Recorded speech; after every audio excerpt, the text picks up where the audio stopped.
In that case, I think we can probably kind of dive in and just to give a really quick overview. So obviously everything we're sharing is from the perspective of the LA Tenants Union and our experience forming and building the LA Tenants Union.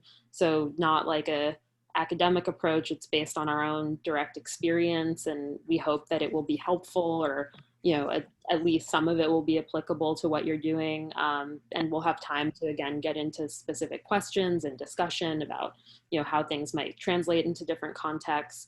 And so we want to include both some of the questions that we were asking ourselves and challenges we face, and like why we made certain decisions, in addition to what we actually did, like what some of the concrete steps were. And this just quickly, the link that's in the chat, this is from a workshop that Walt and I did for ATUN early on, so a little over a year ago. And it's nice to see this note that this was the first step in a conversation and series of workshops hosted by ATUN, but I think it still holds true, right? So everyone who's here today, who's part of the forming of ATUN, this is hopefully the first of many conversations that you'll be part of. And whatever we cover here, I hope it helps and spurs ideas and conversations within your own local context and organizing context, but even more hopefully you continue to participate and learn more and have side conversations and make connections and build relationships with other organizers in your own region and across the country, to continue to share your experiences and what you've learned and how things are working and going.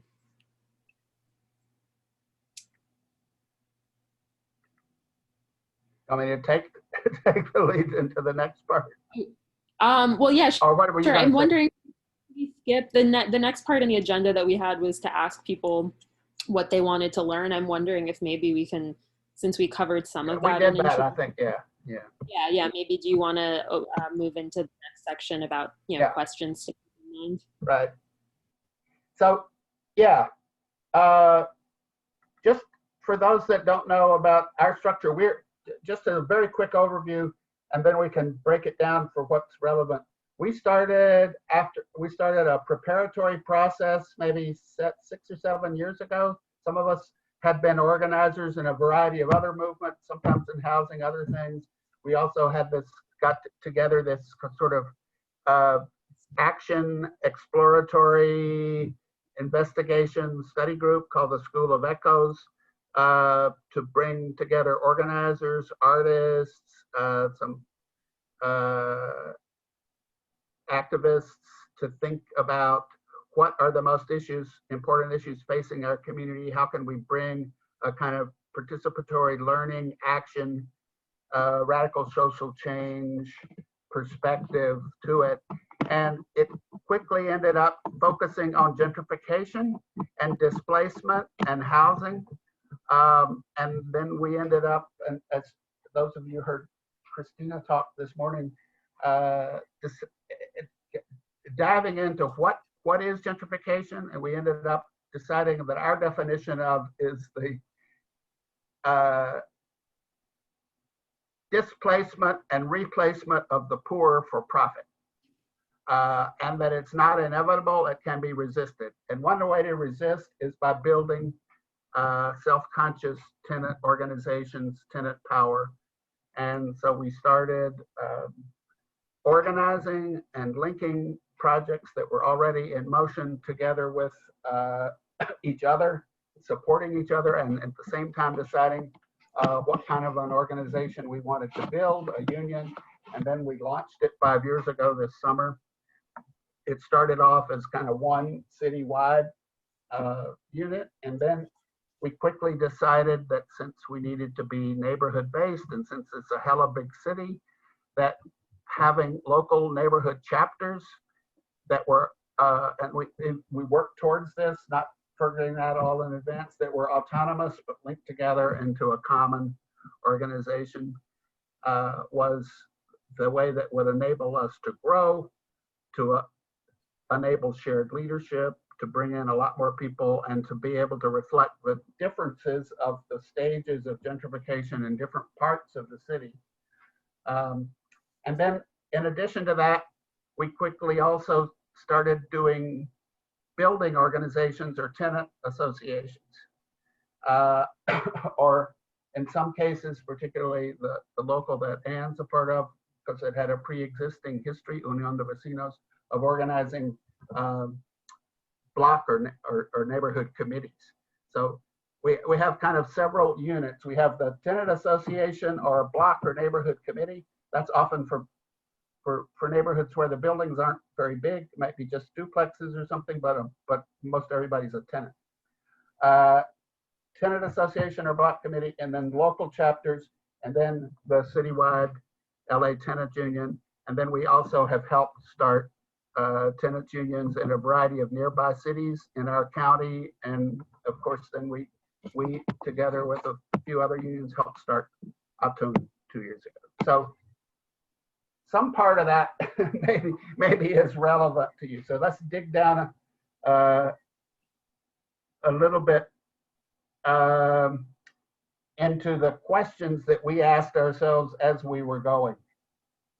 So, and a question that I would sort of ask folks to keep in mind, and we can talk about later, what's the difference between organizing around housing as an issue and organizing tenants as people? Because I think this is something we often talk of ourselves. Some people are we're part of the housing justice movement. Well, we fight for housing justice, but we don't consider ourselves personally a part of the housing movement. We are tenants movement, because tenants fight over and have needs that deal with a lot more than just housing. And it's a way in which we work to bring together all of our needs and things. And another question, I said, where do you think it starts? We've had people that write to us about how you start a tenants union, and the first thing they ask us is, what were the bylaws? And we say, whoa, whoa, whoa, whoa, whoa, whoa. Why do we start with bylaws? Let's start back a step further and about what is it that you want to do? What are the issues that's facing your community? What is the power situation in your community?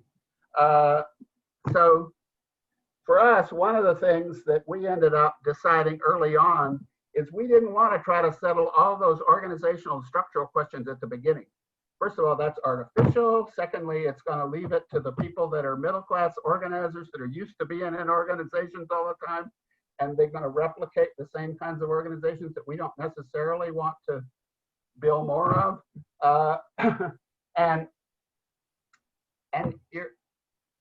We want to, if you start by doing organizing at the same time you're figuring out what kind of organization we found in our experience is by the time you actually launch the organization, the meeting's going to be populated by actual tenants in struggle, not just by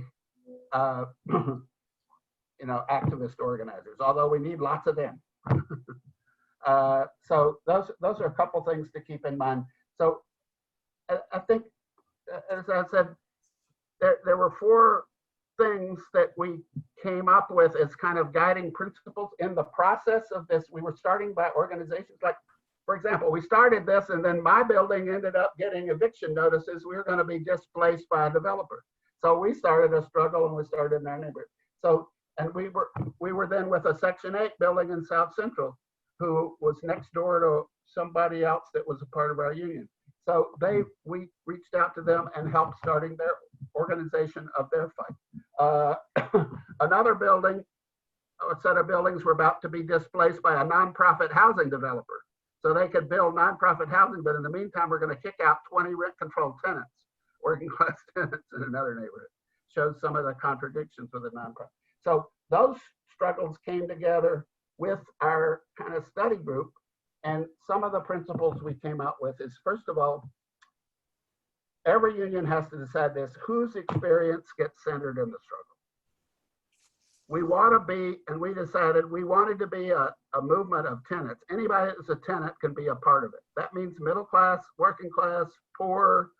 And we also decided tenants means, what about unhoused people? What about people living in their cars? Are they tenants? They're not paying rent to anybody. What about people in dormitories? What about people in jails or ICE detention centers? So we decided a tenant means anybody that doesn't control their own housing. And we can have allies of other people. like small homeowners or even small landlords can be allies. But what we said is that the base of our movement, and if when push comes to shove, who gets to vote is a tenant, means anybody doesn't control their own house, including our unhoused neighbors. And so the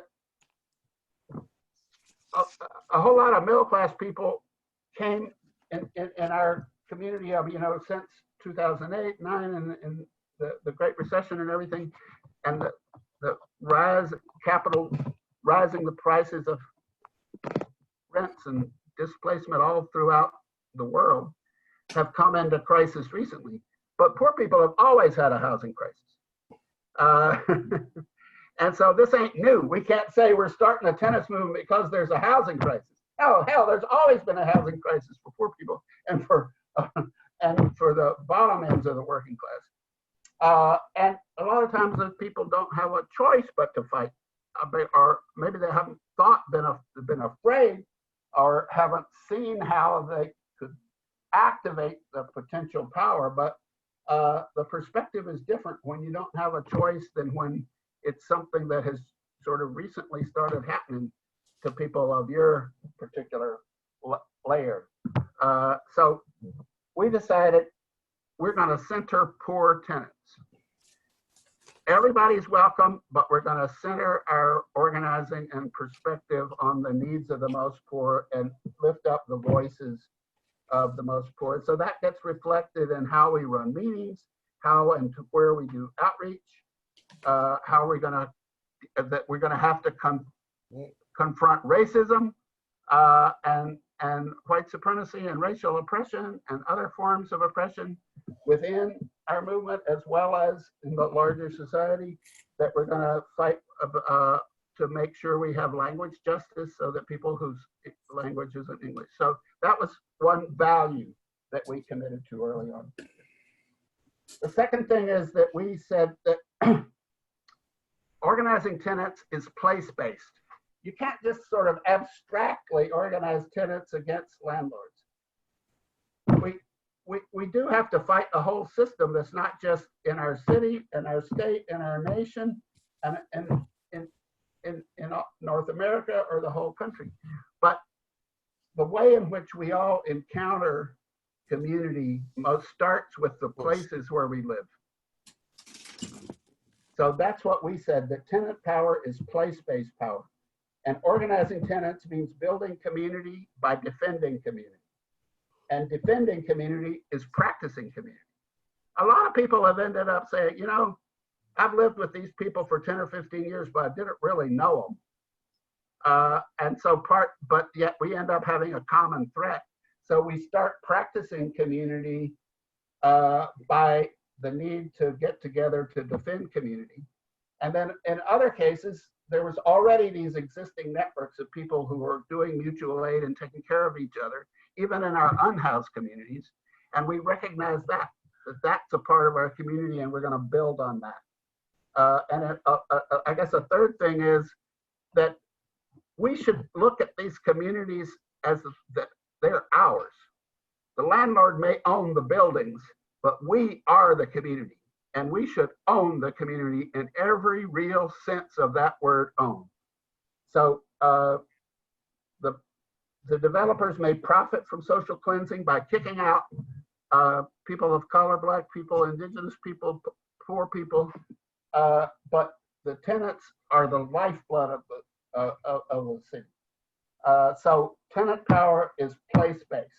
And that's one reason why we say that it's smart to think about having smaller units as building blocks for a variety of reasons. One is that's where we first start encountering community and thinking of who our neighbors are. And also the more units we have, the more chance there is for shared leadership. So it's not just a few people that know a lot of things at the beginning that are going to make decisions for everybody else. If you have tenants associations and block committees and local chapters, then you got to have other people stepping up and taking leadership. So that's one of our values. So that goes to my third part, which is like proliferate spaces for shared leadership. and for people to self-organize. In the process of building the world we want, we're building the movement we need. And part of that is where we learn how to practice democracy. This country we live in is not really a democracy. We all know that. It's a democracy for the rich, but not for most of us.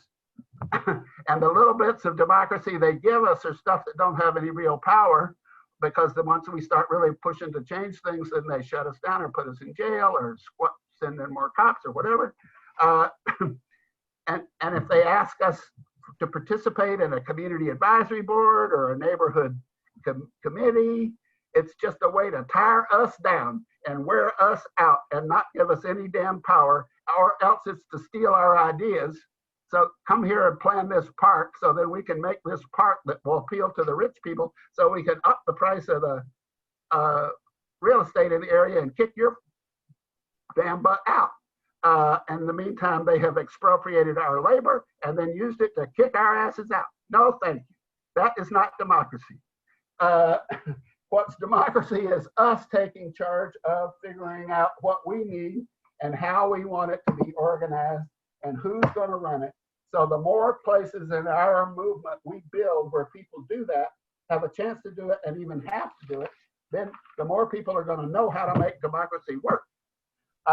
And also know when and where to call out bullshit, and that where we can move, so that then we can build on that to build power, and including we're building power in our movement, then we're also preparing to build power and take power in society. That's one reason why sometimes we talk about dual power as a strategy for organizing. We're building and practicing how we want society to be organized at the same time as we're organizing against the current system and current society. So, and then I guess the final thing is just to reiterate what I said before about that, are we having a movement of tenants, or are we having a housing movement? Well, we're organized around housing because we said we all got to have housing, and housing is a human right. But is housing the one that's in a crisis? Does housing get oppressed? Does housing turn profit? No, it's us that pay money that makes profit that they steal from us. It's the tenants that are in crisis. And then the other point I was saying is that as tenants, we are whole people, and we're building a community of whole people, not a community of housing, not a community of more units. And when you talk about being a housing movement, then all the solutions end up being these kind of build more things, or construction things, or, you know, brick and mortar things. Whereas when you're talking about tenants, you have to talk about all the forms of oppression we face and all of the things that we do. So those are the four kind of values or core principles that we came up with. Now, we didn't start in a room and sort of say, what are our core principles? These came out of reflection, discussion, as we would organize start with one project, then we'd also say, let's do a little research about somewhere else. So we came back and forth. We kept reflecting on our experience of organizing. And then we start figuring out, okay, well then what kind of a organizational form that we need. So then we ended up coming up with like basically consensus decision making and autonomous local chapters, and not having elected officers at the beginning, having rotational leadership, having pairs of like men and women, or English speaking and non-English speaking people do things, having more experience with less experience. These are sort of structural things. We didn't set them up as rules in the beginning, but they evolved out of what are our values and what does our practice show us as we were getting started to declare our actual union 5 years ago. So, and maybe I'll just stop for a second if there's some reflection or question on that little soapbox pitch I gave.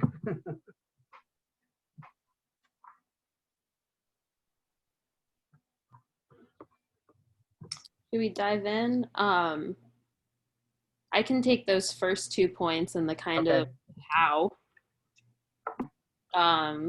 So yeah, so that's kind of a lot of the original framework and thinking and kind of you know, what are some of the underlying agreements or assumptions that we have going in? And then in terms of the how, and just also as a heads up for those of you who have attended or been part of conversations about building tenants associations and organizing with neighbors in buildings, or organizing in communities at the neighborhood level or at the building level, a lot of this is pretty similar. You know, a lot of these are the same things in terms of talking to people and, like Walt said, starting, you know, having like a place-based focus. Sorry, I'm the however many hours of Zoom is getting to me. Like I'm tripping over words. But I think the first thing to keep in mind, and this is the reason I thought of this, is this is also something when we've built locals, you know, even though like the Los Angeles Tenants Union, we would say is formed, is like we have a union, we're always growing and changing. And that's part of why we didn't start with bylaws, because as we've grown and changed, our structure, the needs we have also changed. And we're always developing new locals, right? So it's not like we like formed a union and now it's done forming. It's like, it's always kind of forming.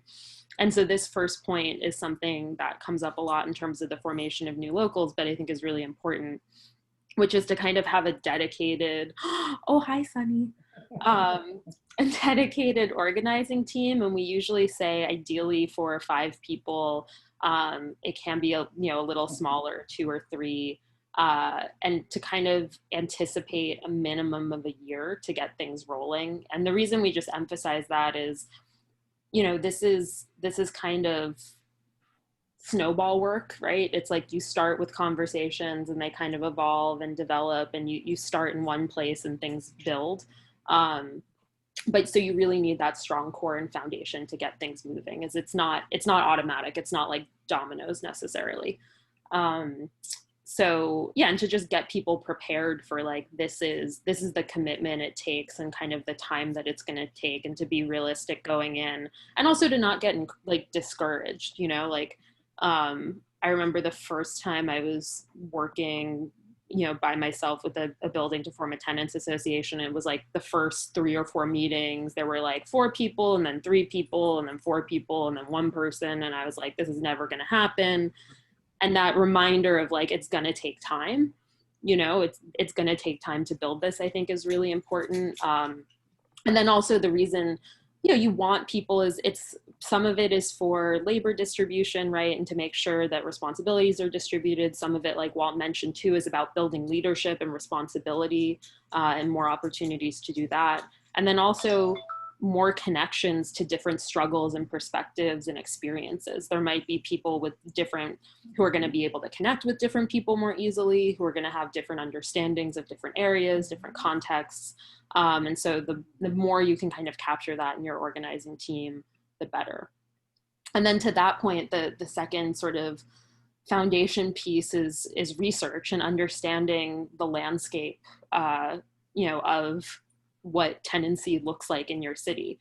I think the example that came up earlier of, you know, one developer or property owner owning 93% of units, like that's a point that would be really important to know going into organizing a city or a neighborhood or anything, is just, you know, who are the owners, like how do people live? Is it mostly in one type of building?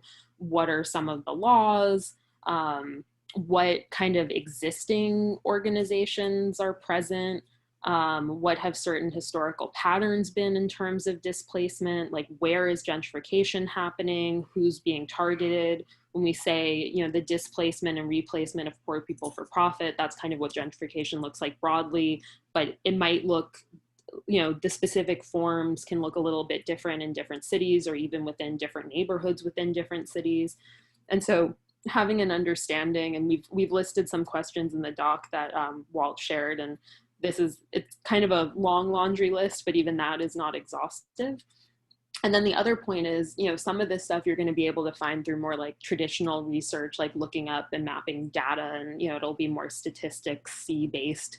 But in a lot, we also mean research, including like talking to people and your experience, right? And this is also about challenging our own assumptions. And just because my experience as a renter looks one way, I might develop certain hypotheses about what it looks like across the city, but understanding that it might look different than we expect. And it's important to, to not just go in with a sort of like rigid sense of this is what it has to look like, or this is the most important place to be. Like, you might start doing some of that mapping and research. You might start having those conversations with people, and you might hear something different, and it might become really clear, like, oh, actually this is kind of like where the struggle is the most fertile and like ready to be organized.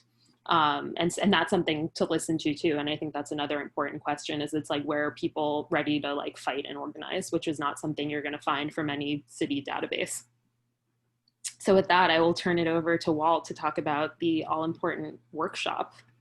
Yeah, one thing that I would say is it's a transition between research and workshop, is to inventory what the rights of tenants are in your state or city, because that's something that's very hard to, there's not one size fits all across the country. And some of you all are in places where the rights of tenants, at least the formal legal rights, are frankly for shit. That tenants, that the landlords write the laws everywhere. But in some places, they have had to make some concessions to the organized tenants movements of earlier generations, or the labor movement or civil rights movement. And in other places, it's been a long time, if ever, since people have had enough strength to force concessions in the laws. But everywhere there are rights. There are tenants' rights in some places. There are state laws that you can be looked at. So one of the things that when you're doing your research is to find whoever in the legal or civil rights community is a fighter. Who knows how to take what little bit of rights there may be in Nebraska or in Idaho or in Oklahoma or in Arizona, and fight to expand them. Because no matter what the rights are, they're always going to be not enough. And so it's not just a question of knowing your rights, but of not accepting it when they say that you don't got any rights, and of fighting to expand and to defend what you've got. So doing that kind of research about what kind of allies you might find, both practically and ideologically, would be helpful. But once you know what you've got to work with, even if it's slim pickings, one of the ways in which we have historically started new tenants associations or new chapters is to do tenants' rights workshops, or tenant issue workshops, if you not want to focus on the rights, tenant problems workshops. And so we would do things like, first of all, we had to learn this the hard way. We started by having the lawyers come and give them. But first of all, the lawyers gave a different attitude. They made everything minimal, and they made it seem like you could only go as far as the legal rights took you. And they would emphasize that it was a question of finding a lawyer who is a professional, who's then going to have the leading role in deciding what you should and shouldn't do in terms of trying to defend yourself. So we ended up saying, yes, we got to use and need lawyers, but we need to center tenants. We need to center a tenant power perspective. We need to center tenant self-help perspective, and the fact that we have a lot of knowledge. I take a popular education perspective. So we can tell stories of each other, of how we have had successful fights, or how we have had other people had successful fights that we might could use in our tenant struggles. So that was one thing. But then, so we decided to to start with having tenants share what their issues and their stories were. And then we would have collective discussions about those stories and ask each other, what do you think? What do you think they can do? Where do you think we could, what could we do to organize around this? And then later we can have the lawyers or other professional advisors give what kind of input that they have. And then we end up leaving the meeting with okay, what's the next step? Who else should we reach out to?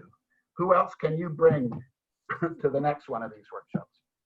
But then we would, in terms of where we would have the workshops, we would pick from our research, where are some places that we hear tenants are either in trouble or have reached out for help or have spoken up, looking especially for any kind of natural leaders and, effective loudmouths, good troublemakers, stuff like that. But we do leafleting, but you should never count on leaflets and flyers.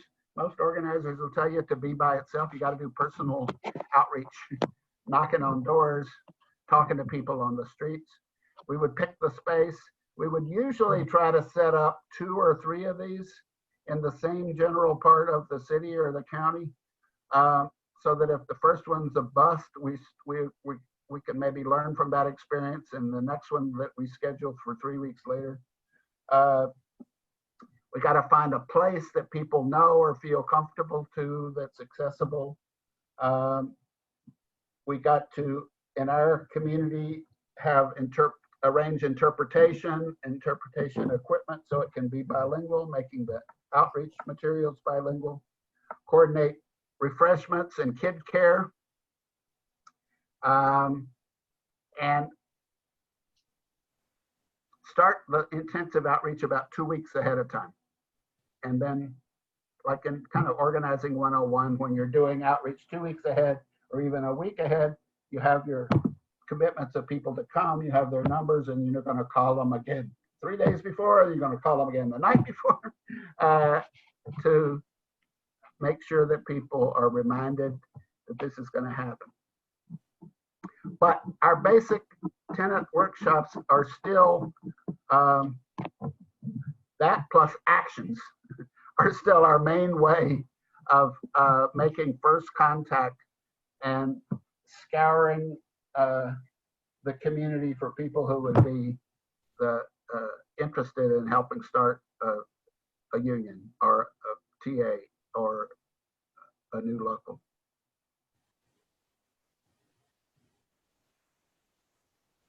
Great. So should I pick up at the post workshop? Yeah. So ideally, yeah, you have the workshop, people come, as Walt said, this is not like a one-way direction. People, where the lawyer is, explaining rights, or even we're explaining people's rights. It's a chance for people in a lot of ways. It's like a backdoor opportunity to just get tenants talking to each other about their problems, and so that provides an immediate opportunity to start organizing tenants. And I've been to, I'll say it's like one of the last workshops that I helped plan and facilitate in Hollywood before the pandemic.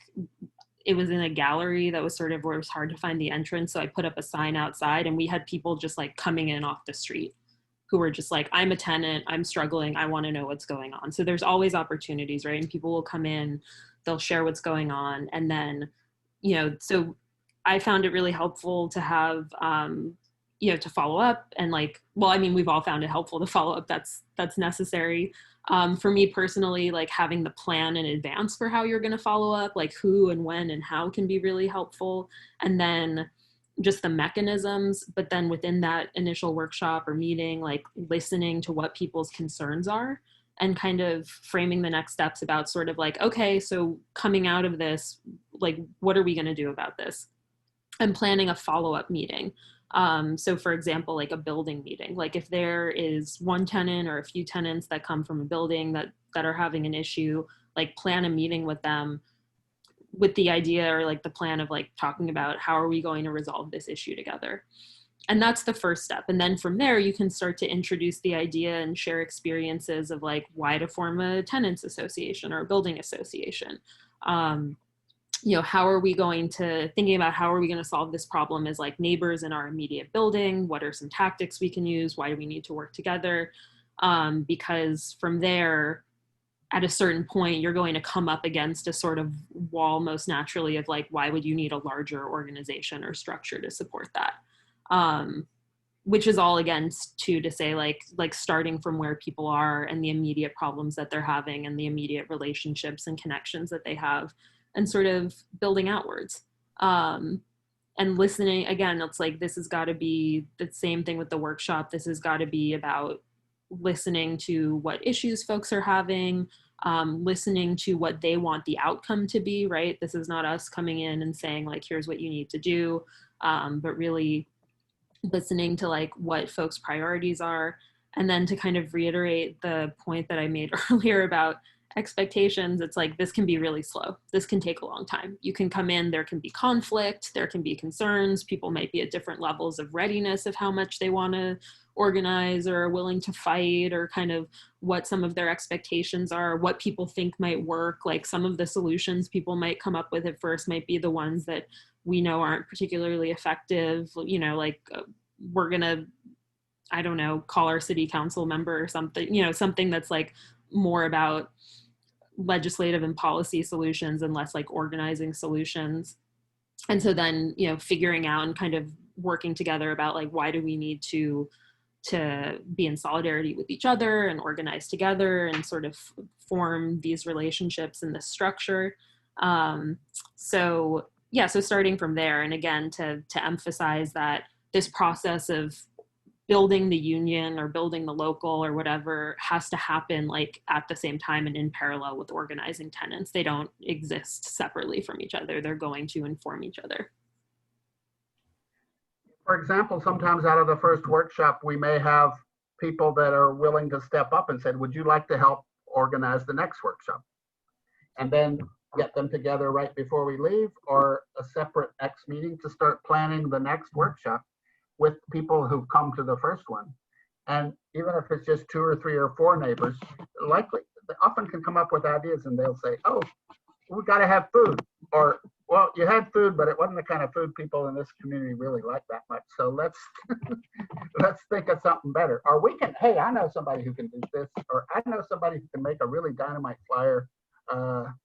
And the more kind of buy-in and picking that you've got, the better. And then sometimes you can combine an initial action step, like people are saying, oh, there's a particularly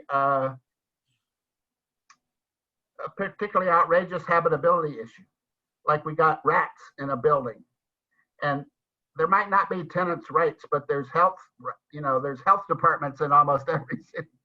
So they're saying, why don't we do like a zap of the health department by how we should call in and have like 10 different people call with the complaints about needing an inspection for this building because there's a rodent infestation.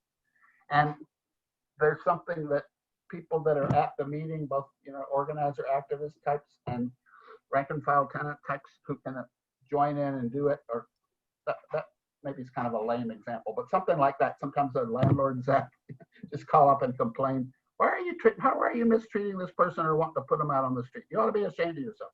A simple kind of action that doesn't take a big mobilization can be, you're planning that in parallel with planning your next workshop.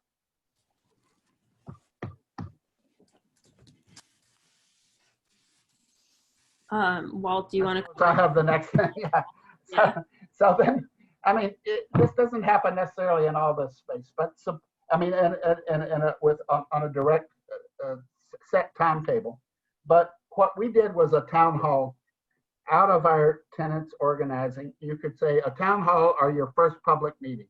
So you've had some of the workshops, you've done outreach, you've maybe done some building organizing actions, and you have a group of people who say, all right, I think it's time for us to call our first public meeting. So that's what we did, like preferably to have more than one building. So you're going to bring people together. So the purpose of having your public meeting is, one is that you're ready to go public. 2, you have people in more than one little building or area that you want to bring together.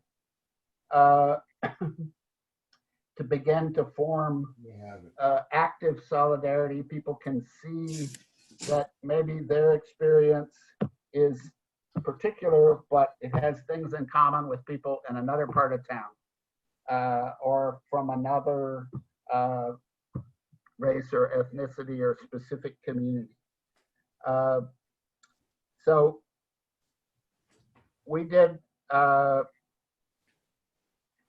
we had some plans set in advance about, okay, this is the public meeting and we're gonna need to go forward. So we wanna have like some committees or some teams set up. In addition to sharing our experiences of our struggle and introducing ourselves, and we're putting forward the idea, well, who's ready to start a union? So what do you think we would have? We would need to do that. And then maybe have just a few committees. Like we ended up having an outreach committee. We ended up having I don't even remember. We ended up having a child care and community care mutual support committee. We said we needed a fundraising or finance committee. We needed maybe an action committee. So we had a couple people who would say basically what they thought those roles would be. We also asked people if they thought there were other roles or other things that we needed to have covered, so that a couple more might have been created on the spot. And then we asked people who were there to sign up or to volunteer to be a part of that. And there was a media committee and language justice. Those were a couple of others. And then a representative from each one of those committees became a part of what we call the spokes council. Not a decision-making executive committee, but a sharing information coordination committee. Our first meeting was, we had about 45 people, I think. And then one of the things that we went into that meeting with too was the commitment of when the next one would be after that. You always want to have something following after that, and a commitment to make publicity. So one of the things when we're starting and when we're asking people if they're ready to start a new chapter, they said, we asked them for two things. We said, one, do you have at least 5, preferably 10 dues paying members? Do you have a commitment to language justice and anti-racist solidarity?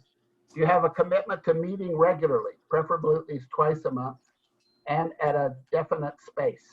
Because these are things that we have found are kind of necessary to sustain forward momentum.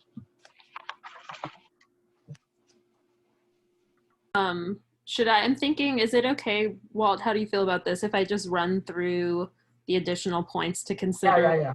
Yeah. And then people can ask if they want us to have more talk. Yeah. So just really quickly, I know we mentioned at the beginning to a little bit of wariness around too much planning and formalization in advance, but these were a few things that we think are helpful to at least start thinking about. Like, you don't have to make all the decisions about, but maybe develop some initial parameters and have some shared understanding going in advance of this sort of full public launch, whatever form that takes. One is membership dues. So, part of being autonomous is that we're self-sustaining through our own member funding. So just thinking about, what does that look like and how are we controlling our finances, kind of connected to that, like bank account, who has access to that, how is it being controlled, how might decisions be made, at least initially off the bat. Again, this is both, these are some things that are pragmatically helpful to work out, but also tie in really directly to our politics. And this is part of how we stay autonomous and don't get kind of sucked into the nonprofit lure. Another point is, popular education and political education. So how are we using our organizing, using our meetings as a space for people to critically reflect and understand, what we're doing, why, how it's working, what it's connected to, what's the larger political context, and asking, letting their own experience and reflection be the source of expertise and information on this, right? Like, what are you hearing? What are you seeing? What are the patterns? Who are you talking to? What happened? What are some other things you're hearing? How did this work? So that's kind of how we make decisions, assess what we're doing. The next point is kind of direct action gets the goods. So prioritizing, you know, prioritizing and empowering people to organize directly in their communities. Again, based on the need and whatever that looks like that's something, you know, to not hesitate jumping into and figuring out where the need for that might be. Whether that is, you know, someone in the chat, and I think a couple people were mixed up. Is that eviction defense? Is that, you know, overdose support training? Is it court support, rapid response networks for other, you know, whether it's eviction defense or immigration? Like, what are some ways that you can sort of show up immediately in your communities? And then thinking about, you know, what is the horizon? Is this a citywide union? Are we looking, or does it make more sense to be regional, citywide? And depending on how big the city is and how it's structured, is it a certain part of the city? And again, you don't have to make all those decisions up front and have everything planned, but at least have an eye towards that before you're sort of walking into that public launch with different things to shape. And so with that, I think we should probably open it up to questions and discussion. And discussion and sharing things you all have done and tried, because there's a lot of people here that have wisdom to share as much as we do.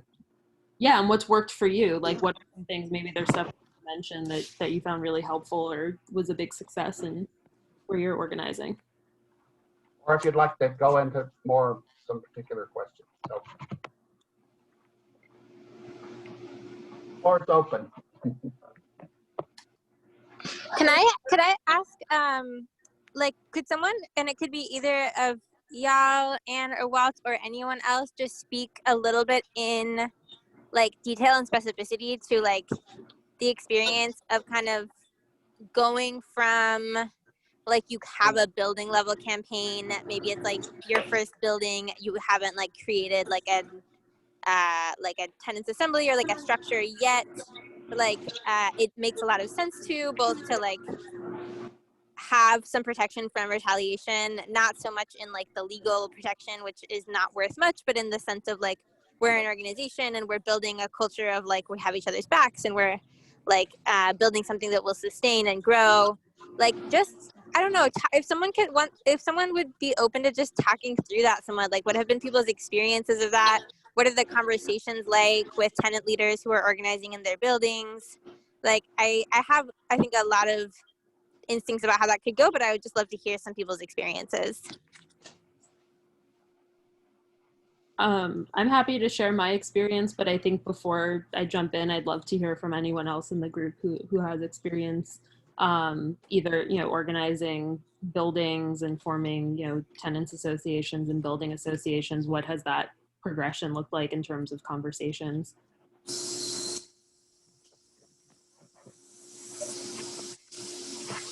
Jeffrey, are you trying to jump in? I can't hear anything, but I see it looks like. All right. Are they also dealing with millennia property? Anyone else? Are there people that have taken that leap that want to share that from a first one building struggle to the next step? Or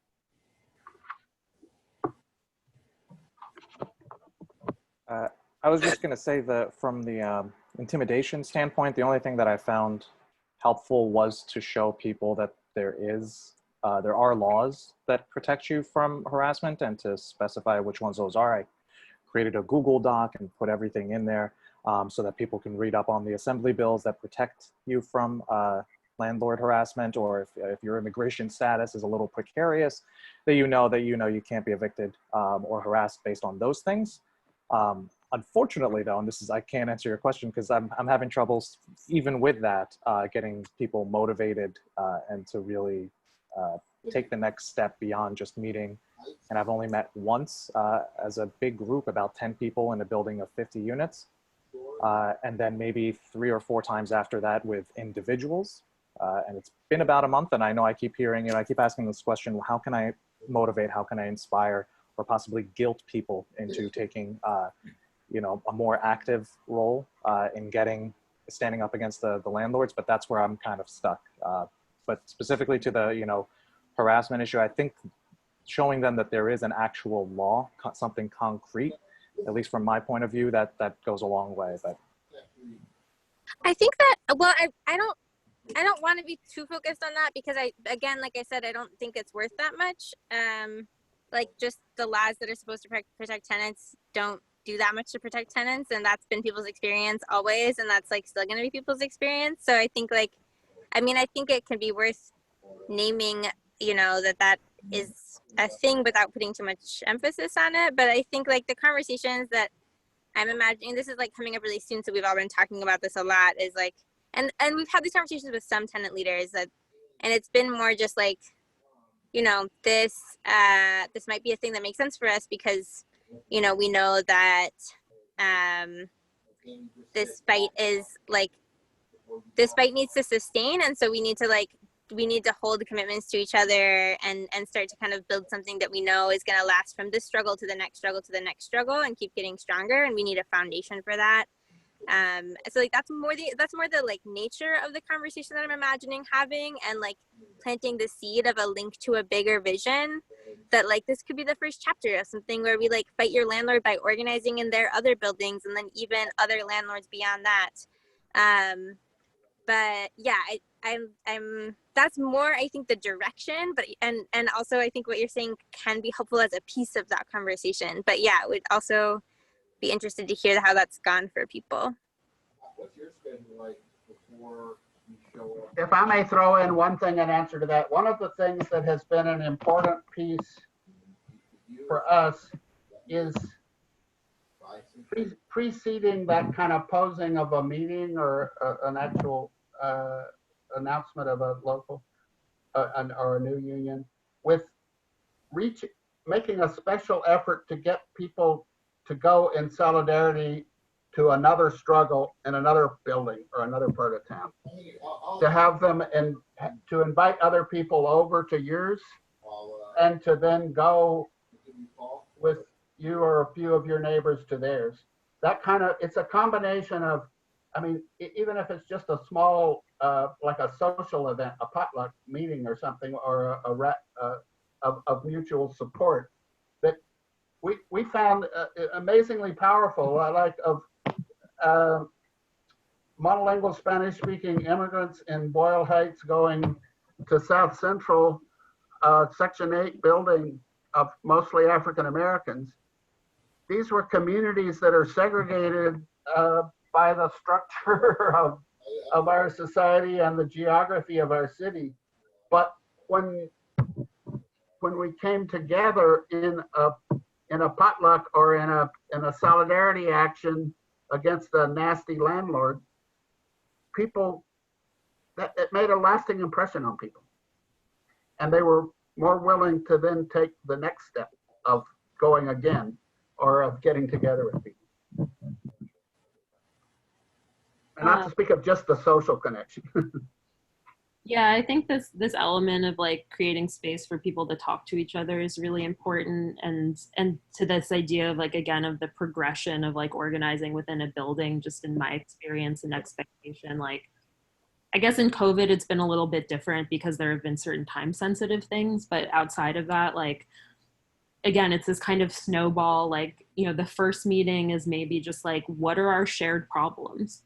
And then maybe in that meeting or a different meeting and follow-up question, and something that I've found helpful is asking people and allowing them to listen to each other about like, what have you tried?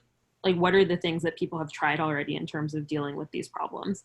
Because I think that's also something that can point to like, the need to organize and the need to work together and to form an association, and then potentially to like go outside of that, is for people to hear like, oh, I've been trying to work one-on-one with the landlord or manager for like 6 years and nothing has happened. Or someone can be like, I've tried that too and that hasn't worked. And so then we can kind of all, again, using this method of discussing, reflect back like, okay, when it's just one person going up against the landlord, it's not going to work. And so like, what else can we try? And that's been helpful. And something else that I've seen is realistically, like, this happened when I organized my own building, I think, and I've heard this from other people too, like we have a tendency to think it's a failure if like the whole building doesn't organize right away. You know, if it's a 50 unit building and like 10 people sounds, that's an amazing start. And honestly, it seems to be or in my experience, it's like if you can find a few people who are willing to fight, who are willing to step up and do that, people become less scared, become more excited as they see things happening, as they see progress being made, as they see their neighbors being empowered, as well as, you know, like creating social spaces. The more that there becomes this like community and life, and people are not like immediately smote down by the hammer of the landlord. I think that's what a lot of people are afraid of. And they see like, oh, we can organize and we can do this, and it actually makes things better. People who might have been initially afraid are more likely to start joining in and plugging in. Yeah, I think that we're kind of like in that stage where tenants are like running a petition and a community census, like with their neighbors, getting like writing down and like having conversations about all the repairs that like people need to be made, which are many. And then like the petition is about the trash that the landlord will never pick up. And so like we're in a stage where we're like, cool, like we need more leaders, we need more people knocking on doors like y'all have done. So like y'all need to take that step of leadership where you bring some more people into leadership. And so like we're in a cycle that's really good. And so I think that everything you're saying feels like totally right and checks out and is like has been our experience.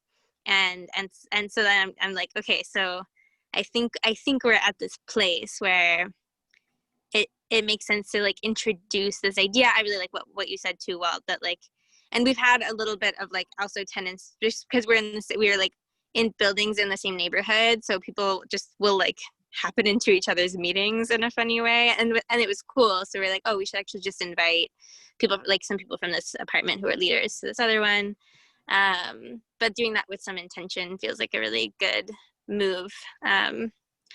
And yeah, and just like, I really appreciate the things y'all have said about what things should be happening and should be thought through before anything goes public, because we're in a place where like some things could go public pretty soon. And yeah, there's like an order of operations that we need to kind of wrap our heads around. So anyways, that's all to say, thank you. And remind me, where are you again? In Durham, Okay. North Carolina. Yeah. Bull City because of Bull Durham? Yeah, I don't know. I didn't come up with a name. I think it's bad. I mean, because it's like a marketing thing for like the tobacco industry back in the day. But people who are from here, which I'm not, but people who are from here, I think, feel like it is theirs.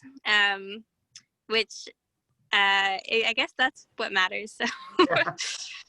So there's an interesting discussion also on the, thank you for that, on the chat. Maybe Sarah can bring it out, which I think is good, because our stories were were constructed before the Zoom crisis, and that has changed things about like meeting spaces and meeting rooms. So Sarah, do you want to share what you've been, you started?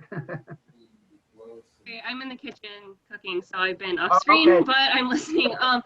Yeah, so we've just gotten started here in the past few months, and we've, tried to move as fast as possible, knowing that Indiana winter with lake effect snow is coming up, but it doesn't move that fast. And so we're still in the stages of trying to like build relationships.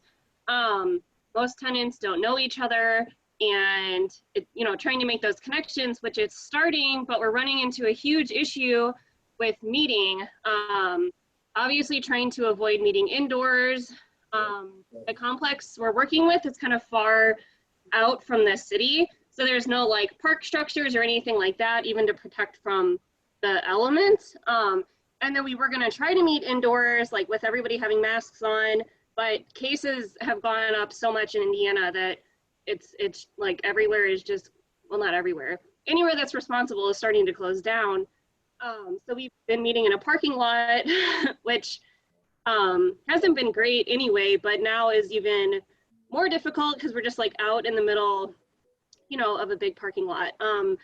We've thought about doing Zoom or some other platform, but it's so hard without already having some of those relationships for people to, you know, jump on there. So yeah, I just was wondering if anybody had any recommendations on how to have tenant meetings in the pandemic in cold weather.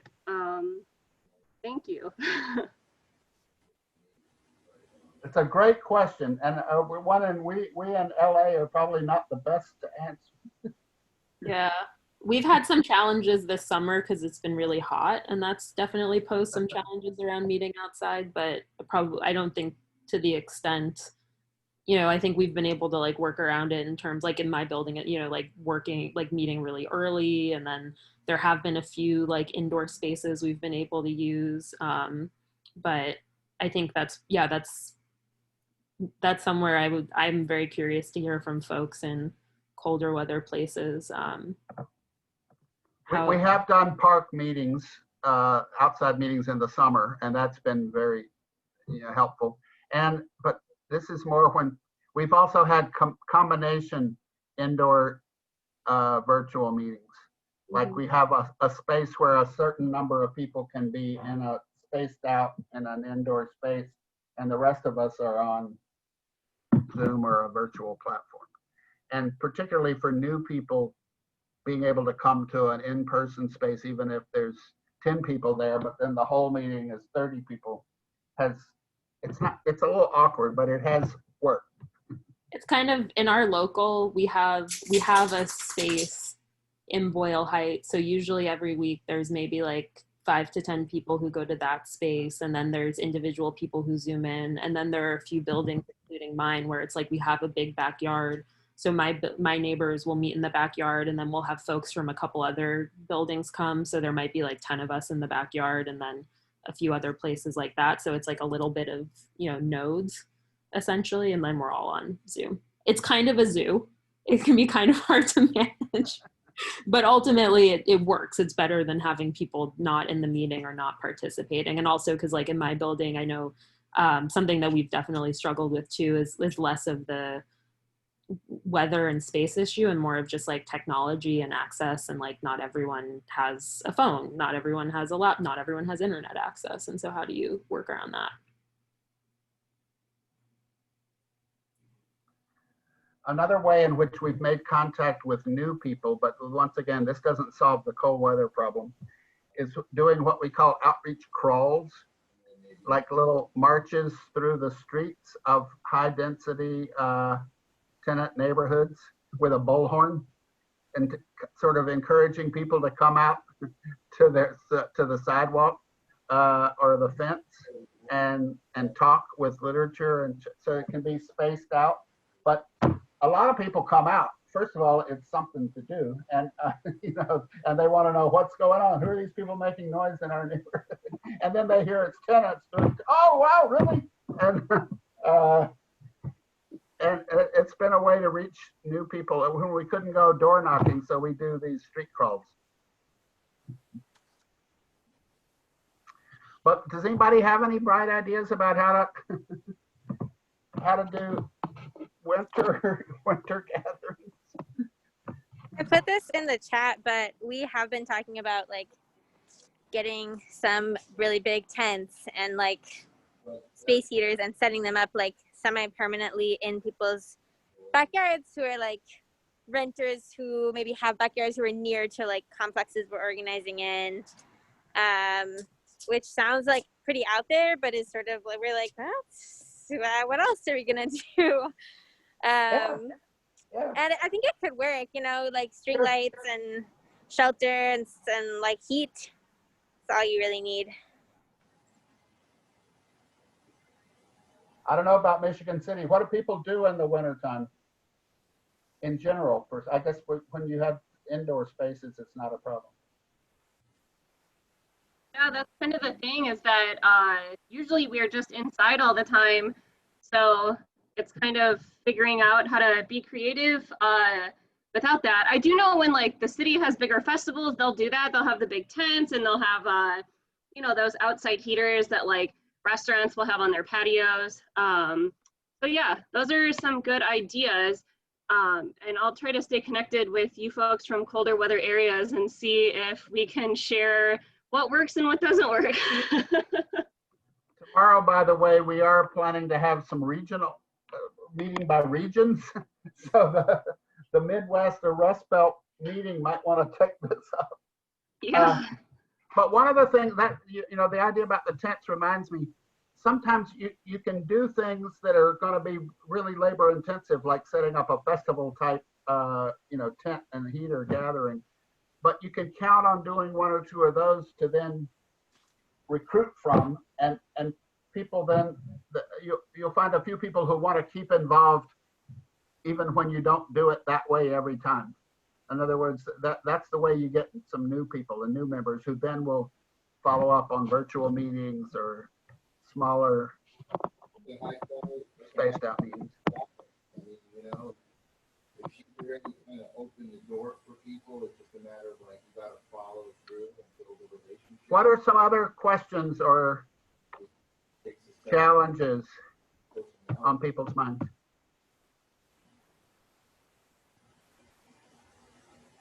One question / challenge that we faced in Denver is we kind of started trying to organize at one particular complex that had some really rough habitability issues. And one of the issues we've faced is really like high turnover, especially among some of our, like the tenant leaders there. I mean, for a lot of people, it's run so poorly that no one wants to renew a lease, and they try to, you know, find somewhere else. And so turnover's been a pretty big issue.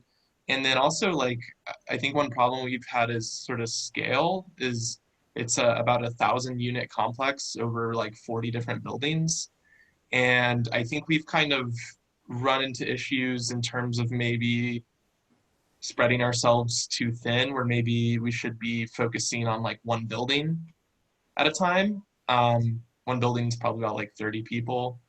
Then finally, I guess it kind of ties in, and I think you've kind of hinted at it, a little bit of an answer in terms of building the tenants union wall. Like you're doing the work of organizing.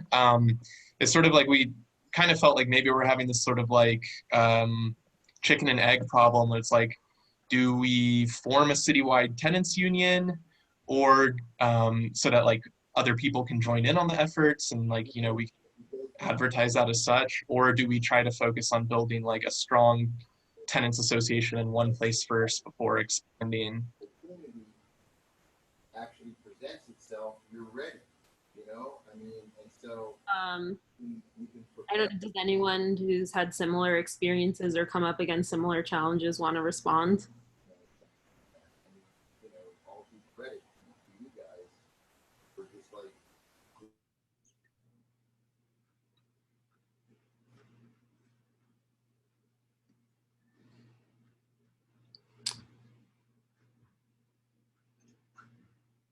I guess, yeah, maybe like working backwards.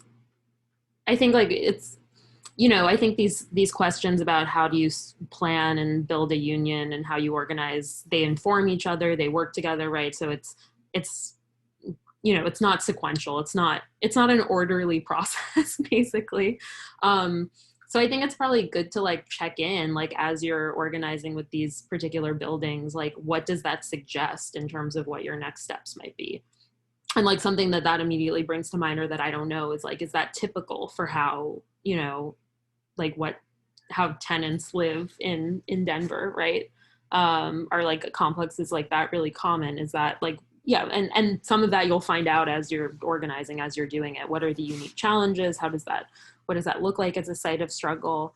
And then, yeah, the question of like turnover, I mean, that's real. That's like, that's just my like first response is that's really real. And I guess one question that I have, and this also speaks to like mapping out what does gentrification and displacement look like. Are those folks are they staying within Denver, or are they going outside? Because I know one issue we have in LA a lot is like at this point within our particular eviction crisis and rent gouging crisis. It's like if people are displaced from a building, from a unit in LA, they're like displaced from LA in a lot of cases.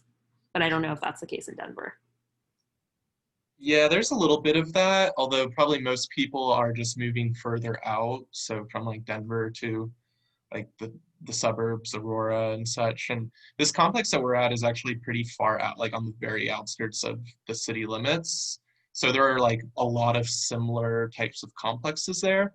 And I feel like maybe some of that's it is in terms of us sort of maybe like a mistake is framing it as such like this complex instead of, hey, we're inviting you to be part of this larger movement so that like where you live doesn't really, it's not the first concern. I mean, you know, people are moving to other complexes where they're probably facing some of the exact same issues.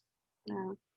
And I guess like another question that I would have too is, and to sort of tie back to some of the other questions, like personally, very anecdotally, like in this time, I found it a lot easier in some ways to like organize within buildings and build leadership within buildings. And the work of, or the challenges that the pandemic has caused have been more about like making the movement and the wider structures visible, right? Because people are so much more like confined to where they are.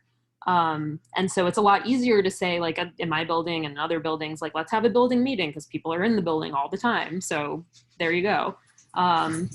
But in terms of like demonstrating like, hey, this is also happening all over the place, that's been a little bit more challenging. But so my question is like, what have you done so far in terms of working with the folks that you do have relationships with in those buildings to build leadership and to say like, okay, you know, kind of like the comrade before was pointing out, saying like, okay, now you knock on these doors or schedule these meetings or set these things up? Yeah, it's been a bit difficult, especially like there's really poor accessibility at these apartments, and some of our tenant leaders have disabilities that prevent them from really visiting any other units in their complex besides like you know, maybe like the 2 or 3 doors on their floor. These complexes shouldn't really be housing people with disabilities in the first place, which is another issue. Just they don't have the accommodations. And we've tried having outdoor meetings. I mean, Denver, we're going to run into the same issues in this cold weather here really quick, which has been, those outdoor meetings have been good. It's just, we've run into some of issues and maybe in our own organizing skill in terms of like following up with people and bringing them into that like shared vision such that they're feeling motivated to go knock doors during the pandemic. There's been a few people who've been pretty concerned about even knocking doors in their own buildings.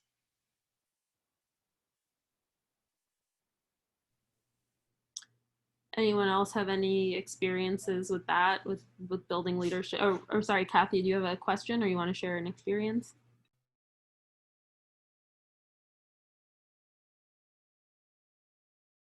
Kathy, you're muted. Unmute. Oh, sorry. Can you unmute? Yo, can you hear me? Hello? We can hear you. Oh, now you're muted again. Can you hear me? Yes. Yeah, we can hear you. So yeah, it takes ages to organize, and I found I told some other people earlier, I've been in my building for 25 years.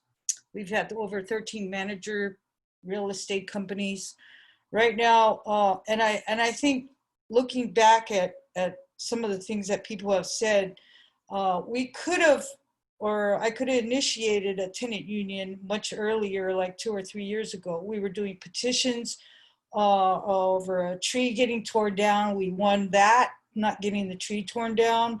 Things within the building, like not having a residential manager for 16 units or more. We got a residential manager. But all of this was very informal and not as a union, a formal union. So now that COVID has hit, it was when kind of like really intensely affected everybody, and a very confusing situation happened. We started to organize with 7 units that weren't paying rent, and now we're down to 4. 6 units are empty. Since May, 6 different units have moved. It's going to be 7 pretty soon. And one of the things that I think is there's a degree of the degree of fear. There are people from other countries that live here in this building. Sexism and patriarchal family units, where the wife or girlfriend or woman in the family may be very excited about being involved, and then the next 2 or 3 days or a week later, she's not involved at all, and her husband takes kind of like the leadership role, and a lot of men are telling their girlfriends or wives who live here, don't talk to mommy, just fight with, make a negotiation with the landlord. So I've been kind of like isolated in that way, but because of the situation that's going on right now with the rent moratorium, now 7 months into our strike, there's a few people that are complaining about the landlord. There's issues about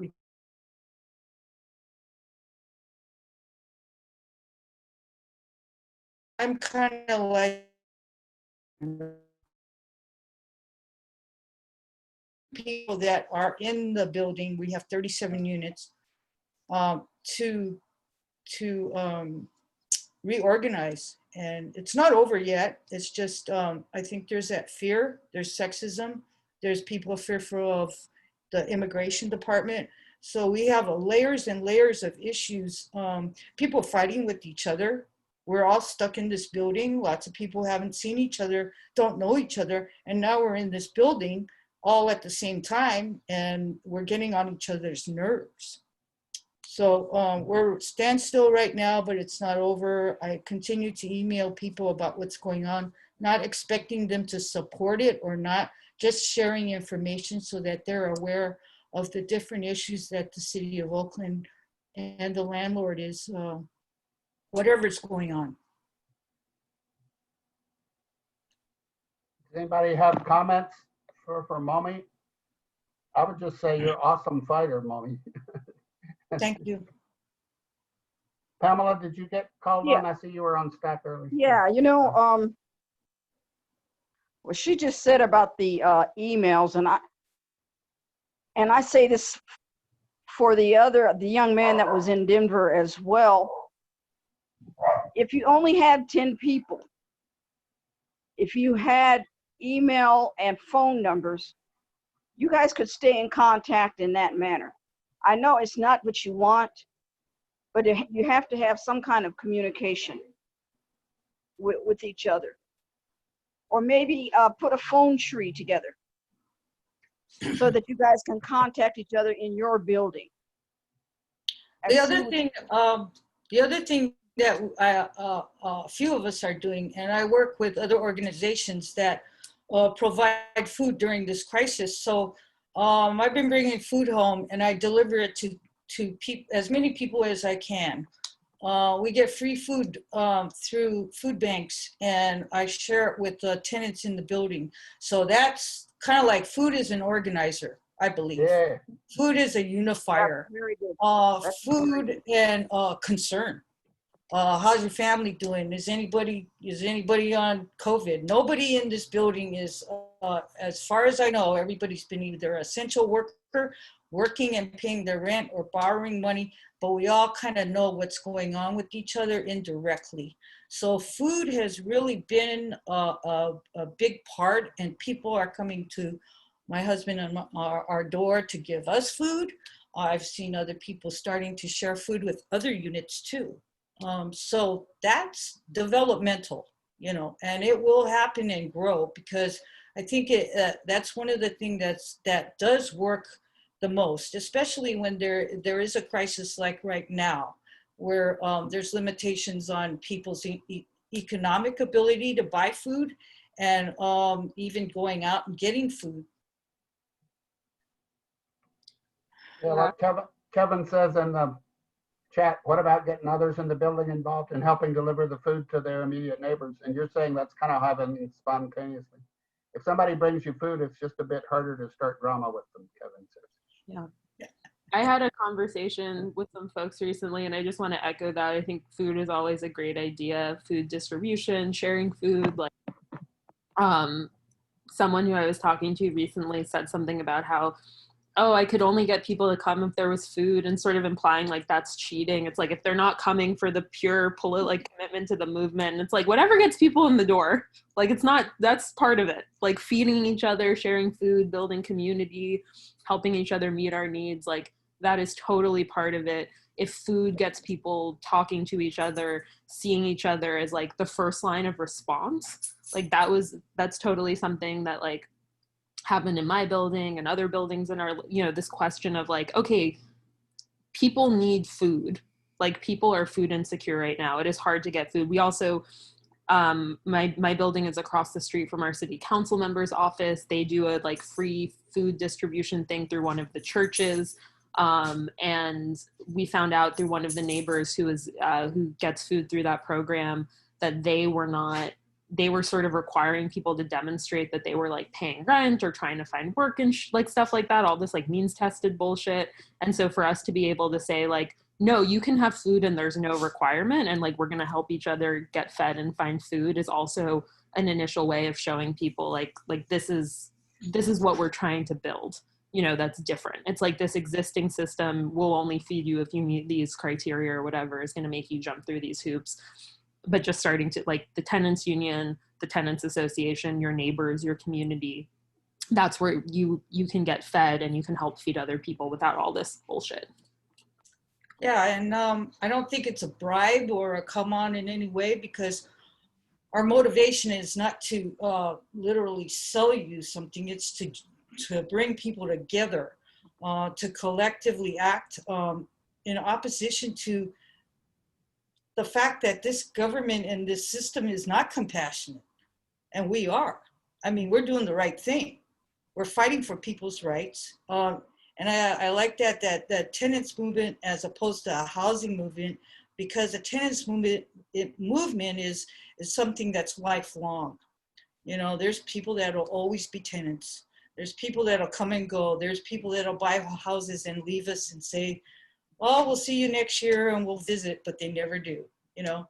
So I don't see food as a bribe. I see also the fact that it's part of me of serve the people attitude. It's my responsibility. I think that when food or there's other essentials like right now, masks or whatever, hygiene issues, bring it on. Find the places where the community doesn't have those things, because those are the things that people will unite around. That you'll find out sincerity and genuine the cause of things that are going on right now, and those provisions are something that should be always there. Food and things that people need shouldn't be a question. When you go to a meeting, that's one of the main things you should have, food. I agree very much. It's mutual support and mutual aid, and we're like building and practicing community, which is what we were talking about earlier. But one of the things we did, I think Pamela or somebody mentioned a phone tree, and people ask how you keep in track. We have like Airtable or spreadsheets, but one of the things we do is periodically call all our members or people that are not necessarily a member yet, but have that we've encountered on an outreach or have written in with a problem, or they came to a meeting back before COVID, and just talk to people, ask them how they're doing, just staying in touch with people through this period of isolation, especially people that are more vulnerable and fragile, maybe older, has been a very powerful way to stay in touch and build and strengthen the ties even when we're not able to see each other. I don't know whether, by the way, I forgot to mention this before, is each one of our locals has some kind of a phone or Google phone or some kind of way that you got to have a way that people can reach you and find you. And we found that that's important. These free phone lines and messages, and then calling people back. And we have little tear-offs on the flyers that you post and things like that. Has been a way to keep in touch with people. And a final point I forgot to make from earlier is that actions really help you stay in the eye of people and attract people. People hear about us that we never have had direct contact with because they saw us on TV from protesting. And especially like Spanish-speaking TV, which is more willing to cover things more broadly. That's been the way we've gotten in touch with tons and tons of monolingual Spanish-speaking or preferential Spanish-speaking tenants. Every time we have an action, we get more calls. People call and say, "Oh, can you help me? I'm in problem. What's going on?"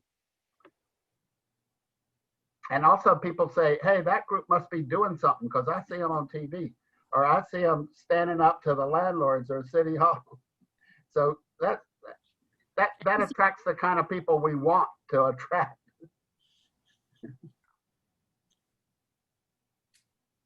And Walt, what I want to say, and I want people to really think about as far as finding ways to connect with others and stay connected with those that they already have. We're coming to the end of the year. And for many of our areas, January 1st, December 31st is going to be big for a lot of people because the moratoriums will be off and things will change rapidly and people will need support. So that's why I keep harping on the communication. If only just to say, are you okay? Are you feeling down or something? If there's anything I can do, because there's going to be tons of evictions and a lot going on, and people are going to need somebody to be there for them. So please think about that.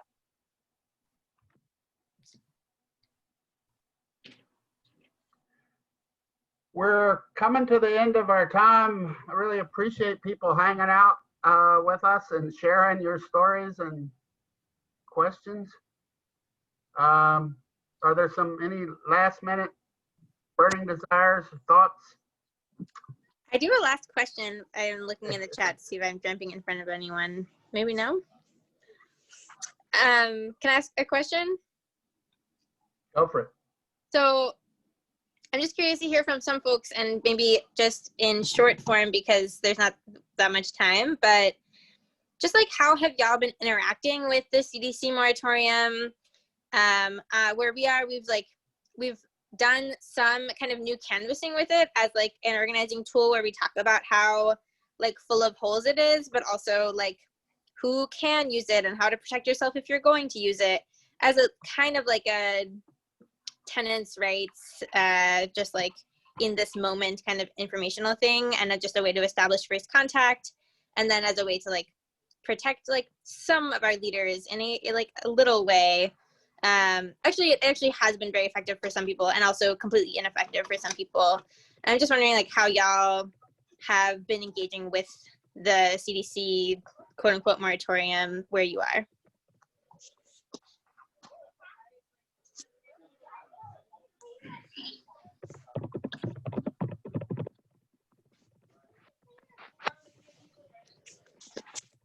Yeah, it seems like some folks are responding in the chat. I don't know if anyone wants to, feel free to jump in and. Yeah, we've been doing that to reach out to people who are on the court docket, which is a pretty late stage to be catching tenants in trouble. And you want to organize before to obviously as much as possible, but like our eviction filings basically did not take a dip when that moratorium went into order. And it does seem like some of the judges here are actually using that a lot to dismiss cases. So for some tenants, it's helped out. But yeah, using it as outreach, but also trying to be mindful of all the holes in it, definitely. So pretty similar to what I think you were talking about. Yeah, to echo what Walt said, like I personally have not really used it. We talked about it in our local when it was announced and sort of assessed, like, you know, again, LA is weird, like everywhere is weird, because we have LA County, and then we have LA City, and there's 88 cities in the county, and then there's unincorporated areas. So we have all these different laws that apply depending on like what neighborhood you're in and what street you're on. Different laws might apply. I haven't personally come across any cases where the CDC moratorium is a better tool than the statewide bill that we have, which is also not great. But just want to say in general, it's like, it sounds like everyone's on the same page with this, but none of these are even really like protections, but they're more just like tools to kind of build leverage and extend our timeline, build our organizing strategy and commitment to fighting in the long term. And so, yeah, to that respect, it's like I can totally see why in some cases, in the absence of other protections, it might be a useful, like, you know, shield to use for the moment to kind of, you know, delay and progress with organizing. But for the most part, where I am in terms of who I'm talking to and running into it, it has not been more useful than some of the other laws. And specifically, I know the thing that I was concerned about is the provision about paying rent back to the best of your abilities and what that means. And so I haven't engaged more with what that looks like, but imagine it could be, again, useful, something you could deal with and work around. Well, thanks, yeah. Just curious how people are dealing with that in different places. For us, it's better than most of what we have, which is sad, but true.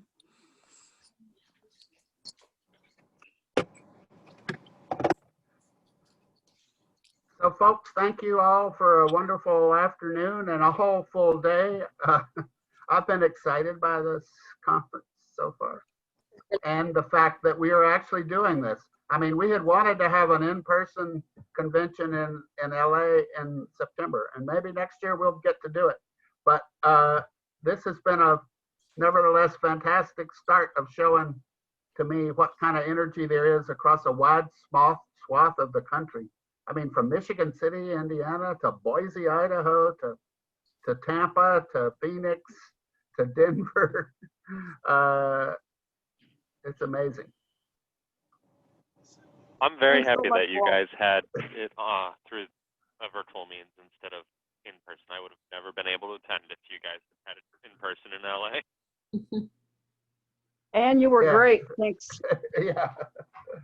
And we'll do an in-person convention, and we were planning to raise money to help people to get here. So we'll do it whenever we can. We'll do that. But in the meantime, we don't have to stop or wait, just like with our challenges of organizing in our locals.